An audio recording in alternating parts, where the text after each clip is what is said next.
Hello, everyone. So welcome back. We are going to use this short videos to go over and review the decision tree chapter. So I know there are some students who struggle with um, the tree models. So I would like to use this short videos again to go over the concept of discipline tree models. And we are using a classification tree models as our example today. And again, in this short video, I'm not going to go over the intrusions of the code that much. Instead, I just want to make sure students are building the connections with the coding, the programmings in R to the conceptual topics that we discover in the class. So please try to connect this idea while we are doing the coding, and I will try to use the whiteboards to demonstrate the idea a little bit here in this sections. All right, so let's switch to the OWL screens here. So we're going back to this OWL Studio's Explorer here, and we would like to use an example today to go over the tree models. So again, we are not trying to build a complicated one, so we want to use a simple example here to demonstrate. So very quickly, we first remove anything from our global environments, and today we are going to use the random forest package. The ISLR package because we are using the Boston data sets. And we're going to use the tree package and also the GBM package. So again, if you are not remembered, what is the Boston data sets about? So you can always ask, right? So you can actually use documentations here. So am I, okay, so let's see. I think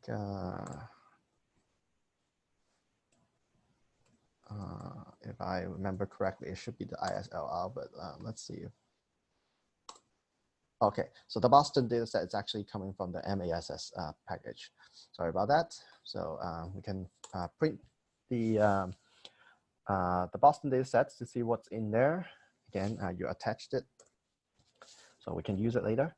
So there are a couple of variables here. Again, the key response variable we are trying to predict in the previous exercise is the medium home values in different regions of Boston City. So this problem here can be treated as a regression model problems. But today we want to actually change the format of this response variable to a classifications models. So we first take a look at the range of this medium home values. So it's range from 5 to 50, right? So the lowest value is 5, and then 50 is the highest values. So I would like to split this into half.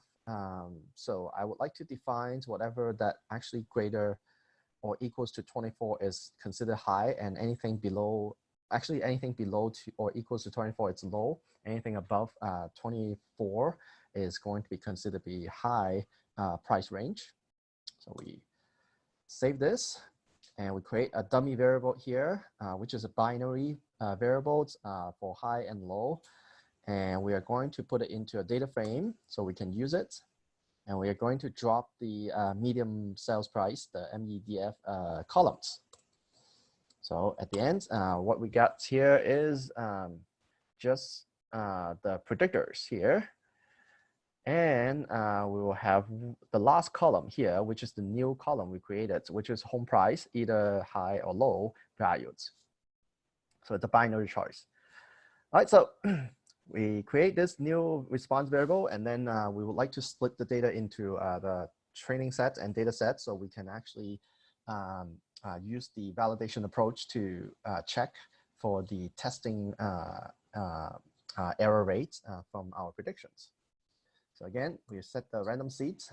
We store the number of rows from our data, number of observation basically, And then we're going to split the data into 2 sets. The training set, which is from 1 to 506 total observations. We pick 300 observations out, all right, so randomly. And we basically picking 300 random number from 1 to 506. And then whatever that's not included in the trainings, it's going to be called the testing. And we will create a training set here and a testing data sets here. And we will store the testing outcomes, which is the home price from our Boston data sets. And we will store this so that later we can use it for checking the error rates. So again, doing the tree model, it's actually not difficult at all. So the first concept that you have to keep in mind is whenever you're using our programs to build a tree model, it will automatically apply what we call the recursive binary selections. So it will basically pick the best predictors for the first splits for you guys. And then it will consider the second splits, right? So after you split the data into half, and then it will continue to evaluate which predictor is going to be the best use for the next splits or the next segments of your tree. So again, you don't have to worry about calculating it, but obviously you definitely need to know that there is a recursive binary selections process within the tree models. So we have the model here, tree models, right? So this is the package we installed earlier. And this tree function, it's basically what we're going to use from the package. And we are going to throw in the response variable and then all the predictors from our data sets. And here we are going to use the training data sets to fit the tree.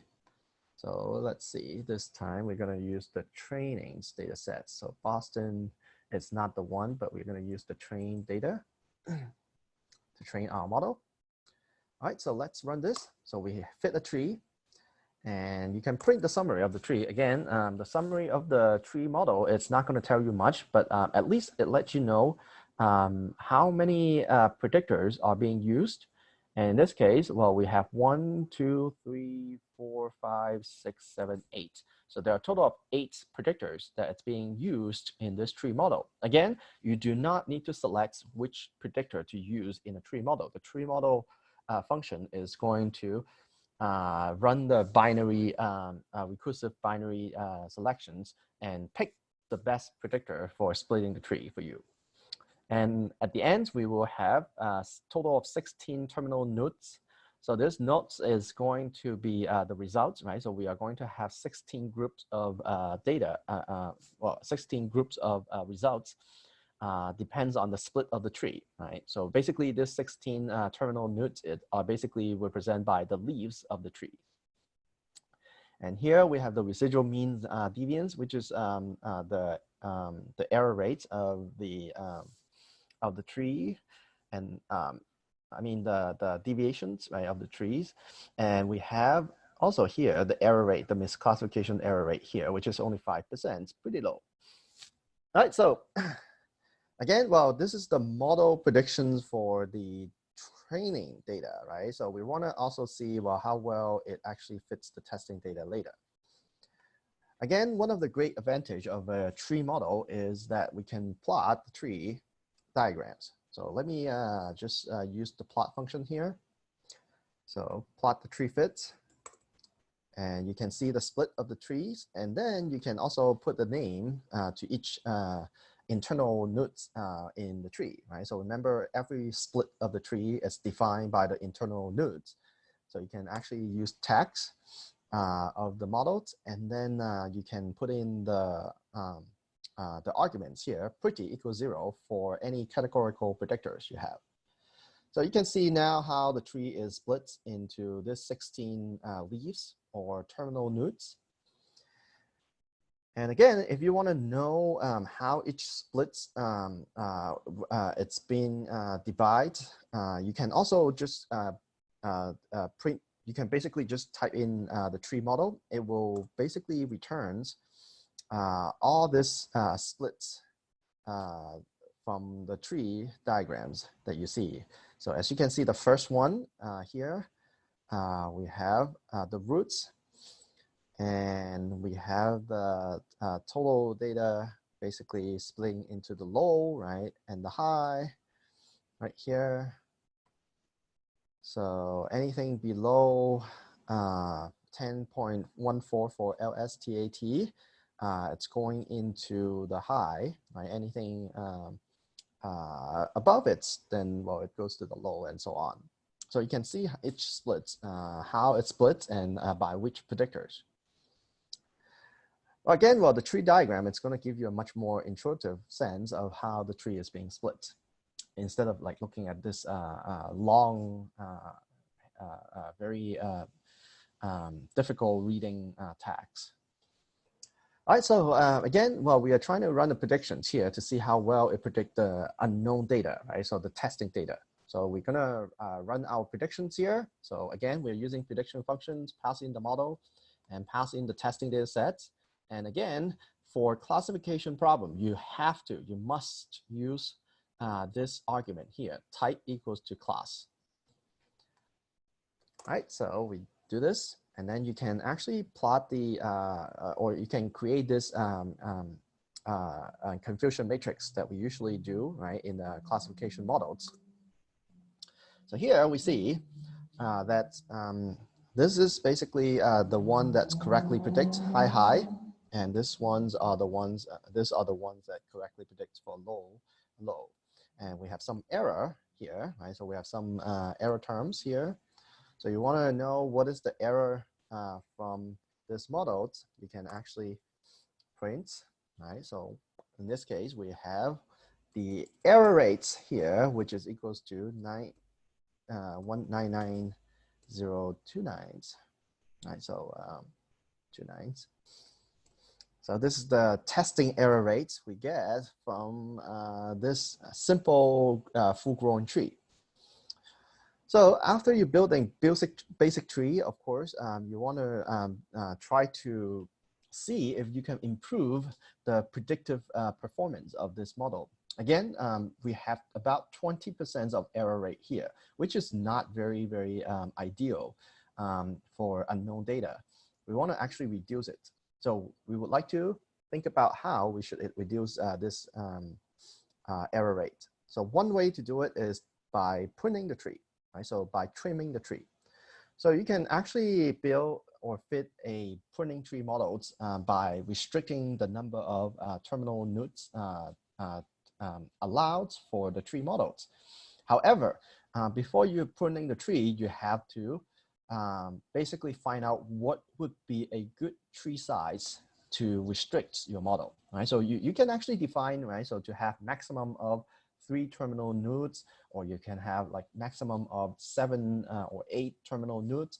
But the problem is you don't know which size of the tree is going to build the best predictive tree model for you. So you have to use the cross-validation methods here to find out what would be the good size of the tree. So here, I'm going to demonstrate with 2 different cross-validations. One is using the 5-fold cross-validation, and then the other one using the 10-fold cross-validations. Again, from the tree package, we have this very good functions that we can use. It's called cv.tree. So again, this is basically directly from the tree packages. So you can use this, and you put in the full model fits to it, right? So the tree fits. And you define, again, for classification model, you define here. You're basically defining the argument functions and print misclass. And then you also define, well, how many times that you want to do your cross-validations. So if you have the k defined equals to 5, then that means you are trying to use a 5-fold cross-validation. You chop up your data into 5 random boxes.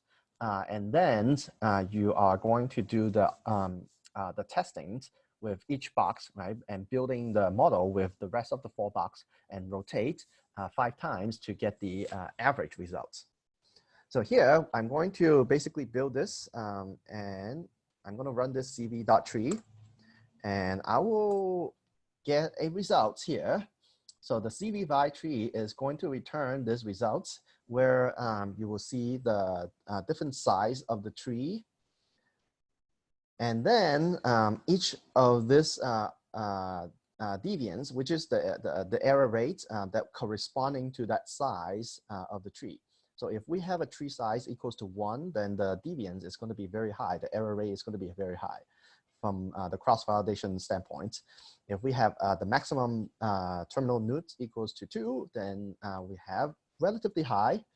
But obviously, when we have only 3 terminal nodes, the deviance significantly reduced.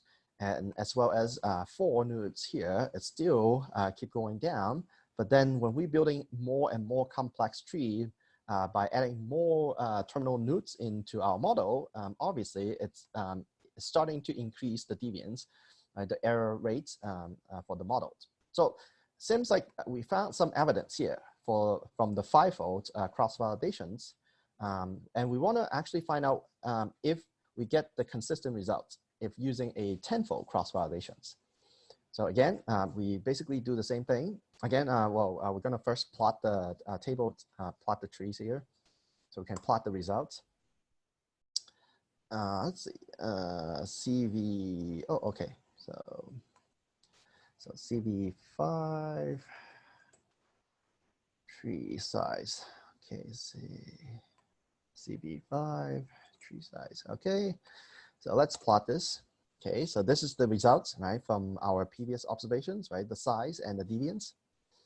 So obviously 4 is the lowest one right here. So let's confirm with 10-fold cross-validations here. So again, the only thing I change here is by the parameter here, k equals to 10, to indicate it's a 10-fold cross-validation process. So we do this and we print the results here. So again, well, when we have only very extremely simple tree, we only have 1 terminal nodes, we are not going to have a good result. When we're expanding, right, the complexity of the tree, we start seeing the deviance to reduce. So it seems like with 4 terminal nodes is the best result here. So again, we can actually plot this into the same graph as previous. So we have this, right? So extremely low for number 4 right here. And then we can actually give it a legends here. So let's see, the legend is 12, 150, it's too high. So let me just create this, maybe 80 here. So let's see. Okay, so to indicate. All right, so now we have a good sense that maybe 4 terminal nodes is the best for making a tree for predictions. So we are going to start using, so both 5-fold and 10-fold cross-validation confirm the best size of the tree is 4 in our case. So we're going to start building a tree here. So by using this function here, prune.misclassifications, right, misclass. So this function, again, is coming from the tree package. So it's basically a built-in tree package.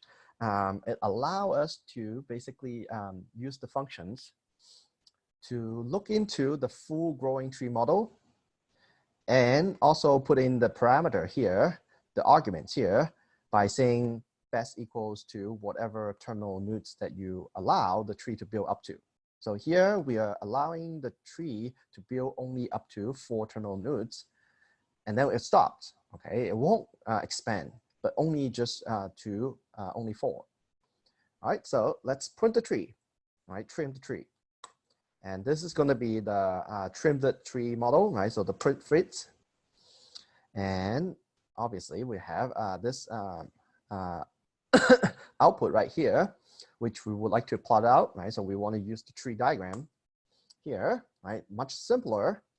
And we're going to give the names of each internal nodes here. So now we know that we are having only just 4 maximum terminal nodes to define either high or low. And let's see how it goes. So we're going to run the predictions, right? So again, very important. You have to use type equal class for classification model. Run this, and we're going to basically look at the confusion matrix here.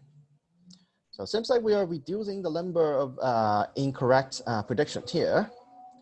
So let's see what is the error rates for the testing data. So 13.59. So 13.59. 13.59. Okay. So 0.1359, that's our testing error rate, significantly reduced from our earlier 0.199029, right? Significant reductions. So pruning the tree is going to help building a better model, obviously.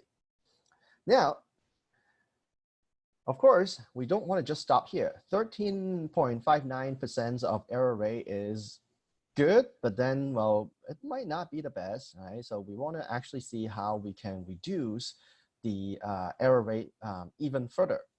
Again, we learn some technique that we can use. So instead of building a single tree, we can actually build multiple trees and aggregate the results.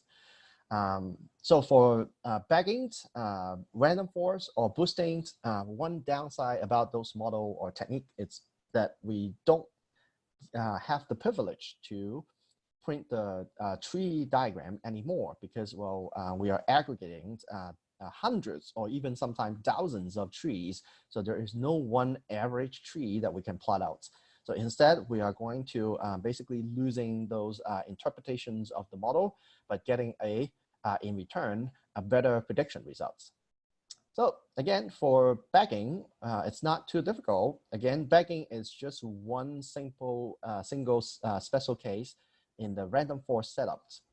So we're going to use the random forest functions here, right, from the random forest package. Again, you have to pass in the response variable. Any tree models allow you to pass in any predictors you have into the models, and then they will make a selections. So we are using the training data sets, and we are going to allow, again, this mtry arguments basically specify how many predictors you are allowed to build those random trees by bootstrap data sets. So for each tree, if you define 13, that means you are allowed a total of 13 predictors to use in the data sets for building the tree models. So again, we do have total of 13 predictors, which means that we are using all 13 predictors here for each tree we are building. So that's the special case in the random forest, because in random forest, we are going to use less maximum predictors so that we can have this randomness of including some less powerful predictors for building a tree. But here we are always going to consider equal weight of the predictors in the tree process. Again, we want to see the importance per results. We want to know which predictor is more significant, right, to the model. And we are going to pass in the argument here, n tree, to define we want to build 500 bootstrap data sets. That means we are going to build 500 trees from those data sets to see the results. So you can actually change this parameter.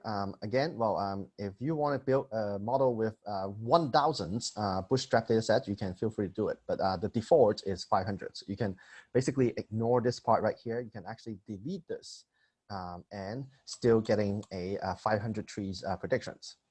So let's run this. So let me just put it out. And I'm typing it up because I want to show you we are using 500 tree here. So let's run this. And we get a summary of the trees. Again, the summary of a bagging trees or a random forest tree is not going to give you any significant interpretable results. It just returns a list of things that are done in the backgrounds. One thing that you care about is the importance, right, of the predictors.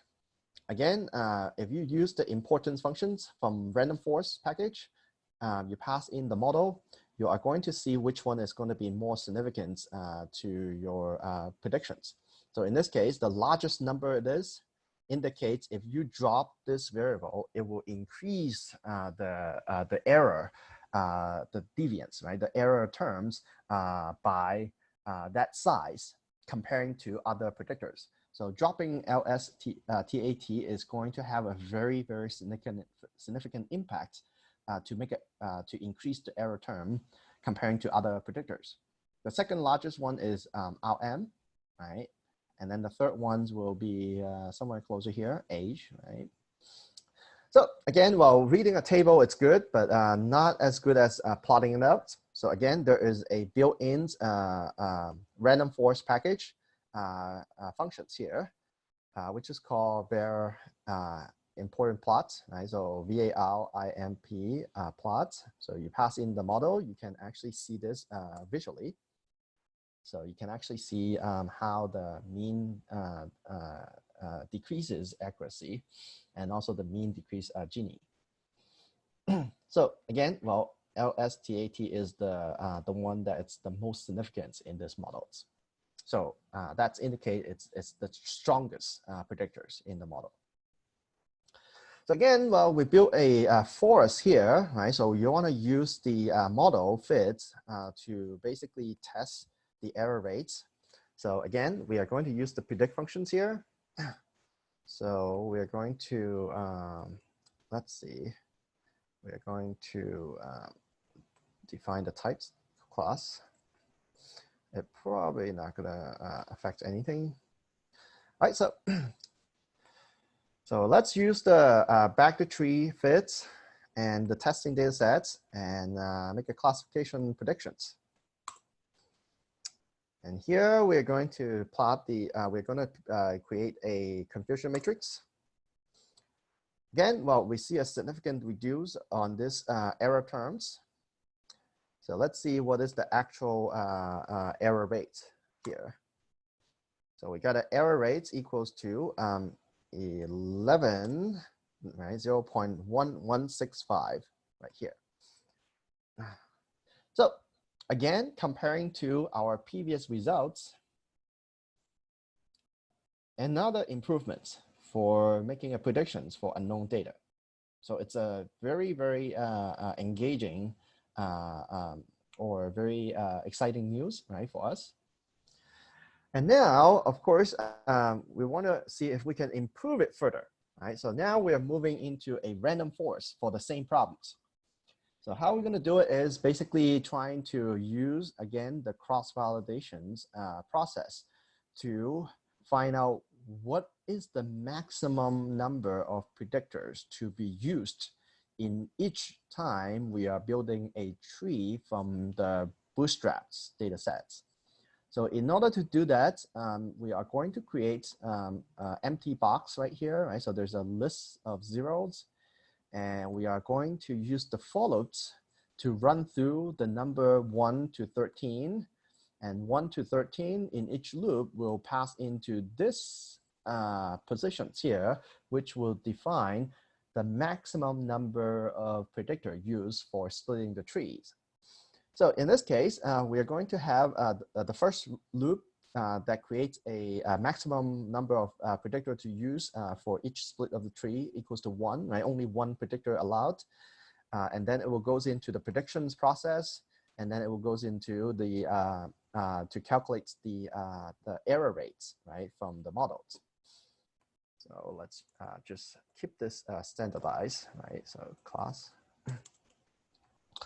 So the second loop will pass in 2, so maximum number will be 2, and then the third loop will be 3, so it will pass in here the maximum number of predictor to use to split the bootstrap data sets will be 3 predictors randomly picked. Okay, so we will be able to actually find out a better sense what would be the better number of predictors to be used in this random forest process. Again, I didn't define the number of tree here, but you can imagine, so entry here with the S or not S, no S, okay, it's equal to 500 by default. again, if you want to use a 1,000 tree, that's okay, right? For each model to build, right? You can build a 1,000 tree. You can definitely define a bigger tree size. It's just that, well, the bigger tree size you are requesting from this process, the longer the computer will have to run, because it will take up those memory to run those 100 trees data, bootstrap data, to get a result. So let's try to use a 1,000 tree, okay? So let's do this here. So we save this, and then we run the for loops. And you can see, well, it's running several seconds until it finish. And then I'm going to create a vector here, 1 to 13, to basically plot the results. So here you go. So it looks pretty weird here, but then it gives you a very intuitive sense. So here we are getting a result where when we have one terminal node to be allowed, well, seems like we have a very low value, but then it increased significantly the next level, right? So the 2 nodes to be allowed. And then the third node seems like, well, it reached to the minimum point of this error term. And then, well, the 4th loop, 5th loop, 6th, and so on, it will increase this testing error dramatically, right? So the more nodes we allowed to build a tree, it seems like we are making it worse. So from this result here, right, from this cross-validation results, seems like we have a winner here, right? Seems like we should actually use only 3 maximum terminal nodes to build our tree models. So let's build a forest with the maximum number of predictors, 3. So again, we are going to define n tree here equals to, let's see. So n tree here equals to, let's go back to 500 standard tree size. Okay, so let's build this. When the forest. And well, the summary is not going to tell you much, but then you can definitely print the importance, right, of this models, right, to see which one is more important. And in this case, seems like, well, the RM is going to take over, right? Because in this random forest process, we are taking out the most important predictors in some of the trees, which making a heavier weights on the other predictors to contribute to the final predictions of the models. So let's say we want to see, well, how it looks like here. So seems like we have, again, the IS TAT variable, or the column, is going to be the more significant ones here, and then follow with RM, and then the NOx, and so on. Okay, so now what we're going to do is basically trying to run the predictions, right, with our testing data sets. So again, try to remember putting the types, rows class. So we're going to run this, and we're going to print the conversion matrix. So again, the incorrect prediction here reduce one more time. So let's see how well we're doing this time. So now we have error rates for the testing data sets only to 0.08737. So extremely well. So we're doing better and better each time. 7, 8, 6. Okay. So now finally, right? So baggings and random forests are very sophisticated technique that we can use in order to increase the predictive performance of the tree model.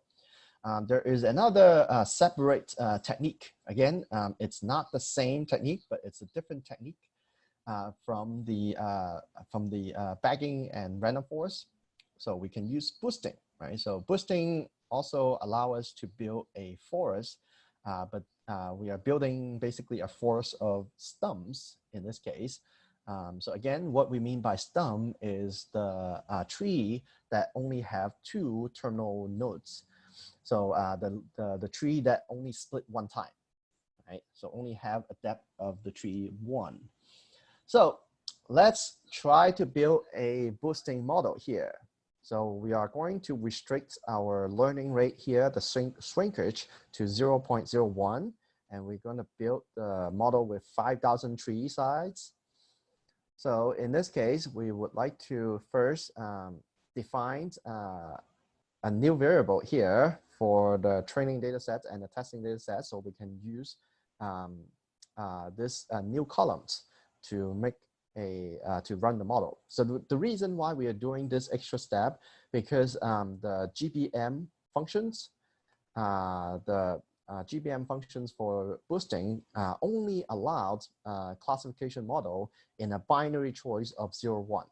So we have high and low values in our home price column, which is not going to allow the model to fit the values of high and low.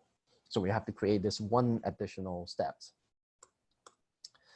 All right, so for classification models, for binary choice, the GBM functions we are going to use, and then we're going to pass in the price.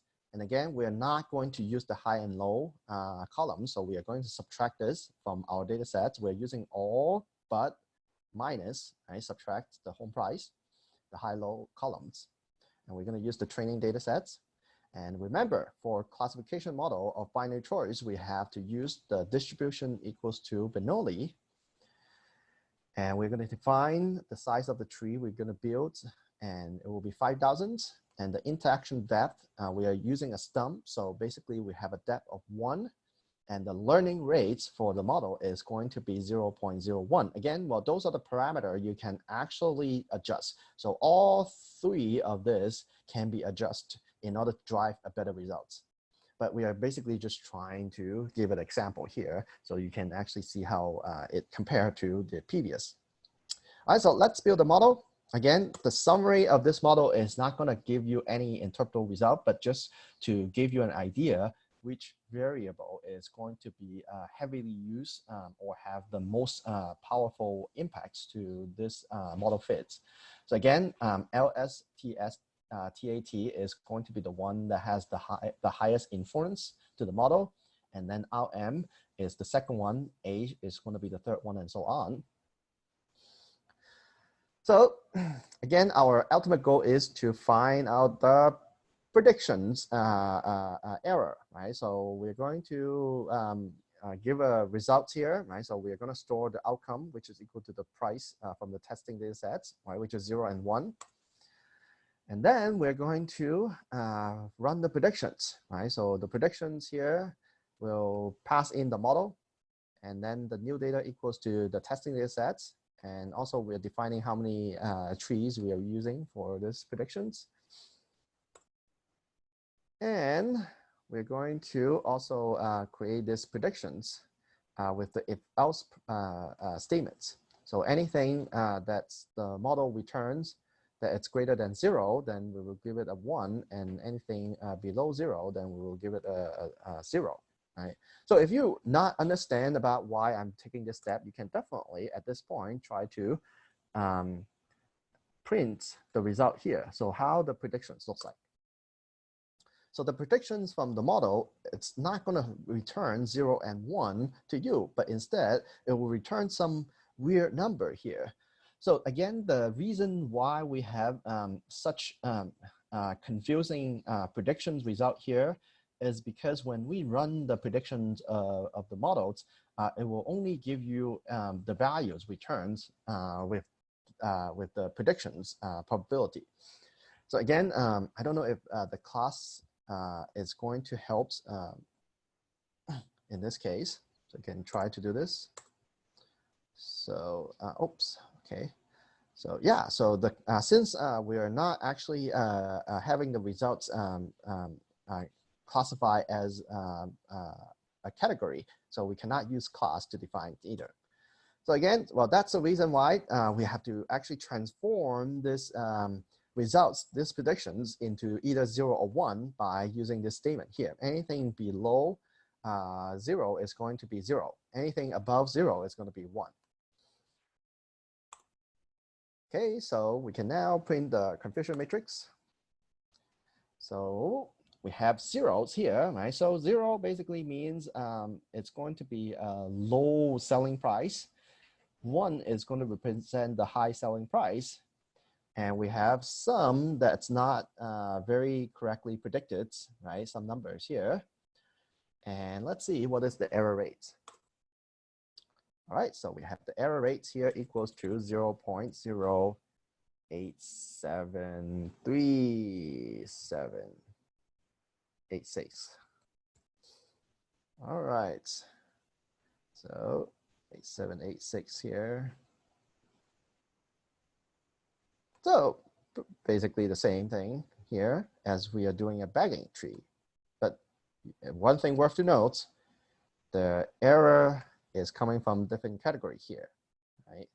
So the predictions actually is the same error rates, but then it has some difference in the prediction process. All right, so again, I think this is a very good demonstrations for you guys to see the whole process of how you can use the tree models, the very basic tree model for solving a single problems and start investigating into a more sophisticated models to improve your predictive power from your tree models.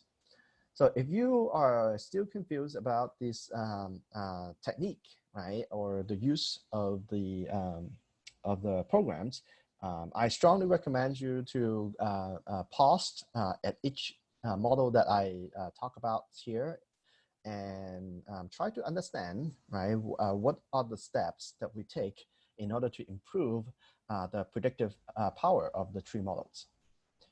Again, very important. You have to always connect this coding, right, programs with the concepts that we learned in the class. You cannot just learn this by watching this video. You always have to ask yourself what this step is trying to do and how are we building a model with a better predictive powers. All right, so I hope you actually like this videos. This is a relatively shorter videos, but with step-by-step breakdowns of the model. So hopefully you will learn something extra from this. So I will see you guys in the next video then. Thank you.